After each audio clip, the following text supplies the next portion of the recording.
బుల్షెట్టి శ్రీనివాస్ గారు బుల్షెట్టి శ్రీనివాస్ గారు బుల్షెట్టి శ్రీనివాస్ గారు రాష్ట్ర ప్రభుత్వం ప్రతిపాదించినటువంటి డిఎస్సి అనేటటువంటిది ఎలక్షన్ లోపు నిర్వహించడం సాధ్యం కాదు అని ప్రభుత్వం చేతులెత్తేసింది. లక్షలాది మంది నిరుద్యోగులకు మరోసారి నిరాశ నిస్పృహలే ఎదురవుతున్నటువంటి పరిస్థితులు స్పష్టమవుతున్నాయి. రాష్ట్ర ప్రభుత్వం జాబ్ క్యాలెండర్ను హామీ ఇచ్చింది, పూర్తిగా నెరవేర్చలేదు. జనసేన పార్టీ నుండి ఎట్లా స్పందిస్తారు? శ్రీశైలం గారు, ముందు మీకు ప్యానల్లో ఉన్న మిత్రులందరికీ, ప్రేక్షకులందరికీ రిపబ్లిక్ డే శుభాకాంక్షలు అండి.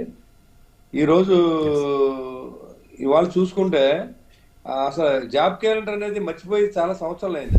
ఏదైతే మేనిఫెస్టోలో మీరు పెట్టారో దాన్ని మొత్తం అసలు ఇప్పుడు దాని గురించి మీరు ఎత్తుదన్న కానీ గుర్తు రాలేదు. అంటే ఇటు ప్రతిపక్షాల్లో ఎన్నిసార్లు మాట్లాడి అలసిపోయి ఇవాళ ఇది చౌదరి గారు చెప్పారు. ఇంకా అదే టాపిక్ నేను కొనసాగించడం కంటే మీరు ఇవాళ జాబ్ క్యాలెండర్ అనే దాని గురించి అయితే ఖచ్చితంగా చెప్పగలను. ఈ రాష్ట్రంలో పరిశ్రమలు అభివృద్ధి చెందితే, ప్రత్యేక హోదా వస్తే, ఇండస్ట్రీలు పెడితే, తీర ప్రాంతం అభివృద్ధి చెందితే అప్పుడు అక్కడ జాబ్స్ వస్తాయి. మీరు జాబ్ క్యాలెండర్ రిలీజ్ చేయక్కర్లేదు, మన వాళ్ళందరూ అక్కడికి వెళ్ళి ఉద్యోగాలు చేసుకుంటారు. మీరు ఇచ్చే 5,000 రూపాయలు ఉన్నాయి చూసారు, లక్షల ఉద్యోగాలు. ఈ 5,000 ఉద్యోగాలతో ఏ పండుగ చేసుకుంటారండి? ఒక ఇంటి అద్దె ఎంత, ఒక కరెంటు బిల్ ఎంత, నిత్యావసర వస్తువుల రేట్లు ఎంత, ఒక లీటర్ పెట్రోల్ ఎంత? పెట్రోల్ లేకుండా ఏ మనిషి అన్నా ట్రావెల్ చేయగలుగుతా ఉన్నాడా? ఏంటి డీజిల్ లేకుండా ఏ రైతన్నా వ్యవసాయం చేస్తా ఉన్నాడా? అన్ని రాష్ట్రాల కంటే మన రాష్ట్రంలో ఎందుకు పెరుగుతా ఉంది? ఎందుకు కరెంట్ బిల్లులు మీరు ఎందుకు పెంచారు? అన్ని రాష్ట్రాల కంటే మీరు ఇంటి పనులను 10 సంవత్సరాలు 10% ఫీట్ చేసి మీరు వదిలేస్తాం నిజం కాదా? ఇసుక రేటు పెంచలేదా? మద్యం వ్యాపారం చేసుకున్న ముఖ్యమంత్రి ఎవరన్నా భారతదేశం ఉన్నదంటే జగన్మోహన్ రెడ్డి గారే కదా. ఇంకెందుకంటే మీరు జాబ్ క్యాలెండర్ మీరు ఏం రిలీజ్ చేస్తారో? కేవలం మీరు వ్యాపార సాధనంగా ఈ రాష్ట్ర ప్రజలు వేసిన ఓటు హక్కుని మీరు కేసులకు వెళ్ళకోకుండా మీరు దాన్ని ఏదైతే నా 3,400 సార్లు వాయిదాలు వేయించుకున్న ఘనత ఏదైనా ఉంటే మరి జగన్మోహన్ రెడ్డి గారు తగ్గుద్ది. ఈ రాష్ట్రంలో 151 సీట్లు 23 ఎంపీలు ఇచ్చింది కారణం ఏంటంటే 22 ఎంపీలు మీకు ప్రొటెక్ట్ చేసుకుంటాం తప్ప రాష్ట్ర అభివృద్ధి కోసం వాళ్ళు ఎవరిని వాడలేదన్నమాట సత్యం. దీంట్లో ఏమాత్రం అనుమానం లేదు. ఏదన్నా ఉంటే మనం ఎవరిని వ్యక్తిగతంగా తిట్టవండి, పాలసీ మీద మాట్లాడతాం. పాలసీ మీద మాట్లాడొచ్చు, దాని మీద డిబేట్ రావచ్చు, ఎవరైనా దీంట్లో తప్పేం లేదు. నేను చెప్పి వాస్తవం కాదంటే చెప్పండి. మీరు తీర ప్రాంతం అభివృద్ధి చేశారంటే చేశానని చెప్పండి. లేకపోతే అక్కడ 5 స్టార్ హోటల్ కట్టాం, లేకపోతే మీకు కళ్ళు కనపడుతుందని అడగండి, మేము సమాధానం చెప్తాం. లేదు మీరు జాబ్ క్యాలెండర్ ఇచ్చామయ్యా, పలానా జాబ్స్ ఇచ్చాం, మీరు పలానా ఇండస్ట్రీస్ వచ్చేసి మేము వచ్చిన తర్వాత అక్కడ బోళ్ళ మంది ఉద్యోగాలు చేస్తున్నారు చెప్పండి, దానికి కూడా మేము ఆన్సర్ చేస్తాం. ఏంటి మీరు అన్నది ఏదైతే మీరు మద్యం అనేది ఏ ముఖ్యమంత్రి అనే వ్యాపారం చేశాడండి? మద్యం వ్యాపారం టోటల్ గా ఒక ముఖ్యమంత్రి కనుసరణలో జరుగుతోంది సార్. ఇది నేను దేవుడి మీద ప్రమాణం చెప్తాను, కావాలంటే వాళ్ళు కూడా చెప్పమనండి. ఈ డబ్బు ఎక్కడ పోతా ఉంది, మధ్యలో దోపిడీ ఎక్కడ జరుగుతోంది చెప్పమనండి. అంతేగాని ఇవాళ మేము ఉద్యోగాలు ఇచ్చాం, 5,000 ఉద్యోగాలు ఇచ్చాం, వాలంటీర్లు ఇచ్చాం, సచివాలయం అవన్నీ ఎవడో ఒక ఇంటికి ఉద్యోగం ఉండి ఒక 50,000 సంపాదించాలి. మీరు అమ్మఒడి ఇవ్వక్కర్లేదు, లేకపోతే నాన్న బుడ్డికి డబ్బులు తీసుకోక్కర్లేదు, లేకపోతే ఇంకేదన్నా మీరు ఆటో నేస్తం ఇవ్వక్కర్లేదు, లేకపోతే వకీలు నేస్తం ఇవ్వక్కర్లేదు, ఏది వద్దు, రైతు నేస్తం కూడా ఇవ్వకండి.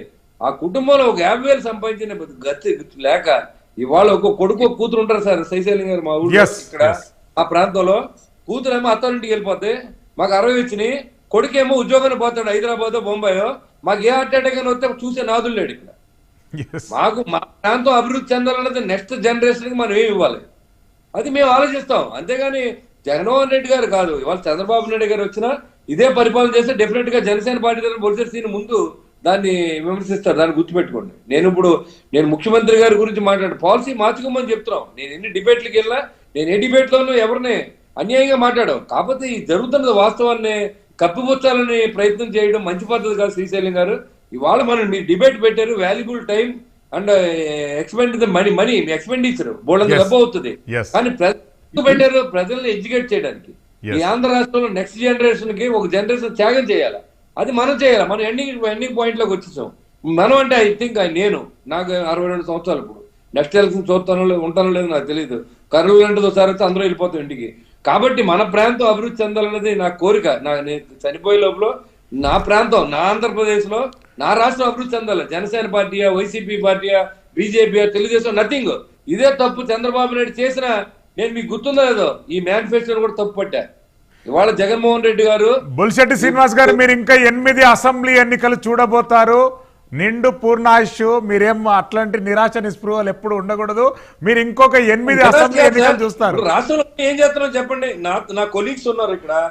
నేను మాతో పాటు చదువుకున్న వాళ్ళు కానీ, నాతో పాటు వ్యాపారం చేసి బతికే వాళ్ళు కానీ, అందరూ 4.5 సంవత్సరాలు నిరాశ్రయులు అయిపోయి ఉన్న ఆస్తులు తాకట్టు పెట్టి బతుకుతున్న పరిస్థితి ఆంధ్ర రాష్ట్రంలో. ఏంటంటే ఓన్లీ పొలిటీషియన్ జాబ్ అయిపోయింది సార్. ఓన్లీ పొలిటీషియన్స్ బతుకుతున్నారు, ఎమ్మెల్యేలు బతుకుతున్నారు, ఎమ్మెల్యే పిల్లలు సంపాదించారు, మినిస్టర్లు సంపాదించారు, ముఖ్యమంత్రి సంపాదించాడు. ఇది ఎందుకు వచ్చా మన పాలిటిక్స్ లోకి?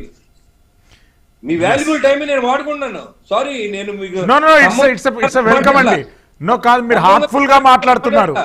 ఇది ఇక్కడ కూర్చున్న డిబేట్ లో ఉన్న ప్రతి వ్యక్తి కూడా మన జనరేషన్ లో త్యాగం చేద్దాం కావాలంటే, మన రాజకీయం వదిలేస్తాను కావాలంటే, కానీ నా ప్రాంతాన్ని అభివృద్ధి చేయండి. ఏ సీఎం వచ్చినా పర్లేదు. ఇవాళ చంద్రబాబు నాయుడు ఇవాళ మీకు వాళ్ళకన్నా ఎక్కువ ఇస్తాను ఉచితాలు అన్నారు. నేను మొన్న క్వశ్చన్ చేశా, మీరు మేనిఫెస్టో తప్పండి. అది మీరు మేనిఫెస్టోలో మీరు అంతకన్నా ఎక్కువ ఉచితాలు ఎలా ఇస్తారు? మీరు సంపద సృష్టిస్తానంటారు. ఇది ఒక 5 సంవత్సరాలు సాధ్యం కాకపోతే మళ్ళీ వాళ్ళు అన్నట్టే మన కూడా అంటారు.